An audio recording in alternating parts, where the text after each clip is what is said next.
ഇന്ന് സിനിമാ പ്രേമികൾ ഒന്നടങ്കം ഒരു സിനിമയുടെ മൂന്നാം ഭാഗത്തിനായി കാത്തിരിക്കുന്നുണ്ടെങ്കിൽ അത് ദൃശ്യം 3 ആയിരിക്കും. ഷൂട്ടിംഗ് പാക്കപ്പ് ആയത് മുതൽ ചിത്രം എന്ന് റിലീസാകും എന്ന ചോദ്യത്തിലാണ് ആരാധകർ. ഇപ്പോഴിതാ ചോദ്യങ്ങൾക്കും ഉത്തരവുമായി ജോർജ് കുട്ടിയും കുടുംബവും ഏപ്രിൽ 2-ന് എത്തുകയാണ്.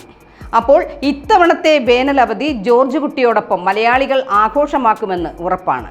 വർഷങ്ങൾ കടന്നുപോയി, ഭൂതകാലം കടന്നു പോയിട്ടില്ല എന്ന ക്യാപ്ഷനോടെ മോഹൻലാൽ തന്നെയാണ് ചിത്രത്തിൻ്റെ റിലീസ് ഡേറ്റ് അറിയിച്ചിരിക്കുന്നത്.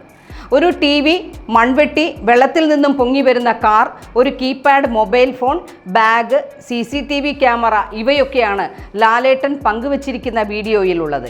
എന്തായാലും ദൃശ്യം 1ഉം 2ഉം പോലെ ദൃശ്യം 3-ലും വമ്പൻ ട്വിസ്റ്റുകൾ ഉണ്ടാകുമെന്ന് ഉറപ്പാണ്.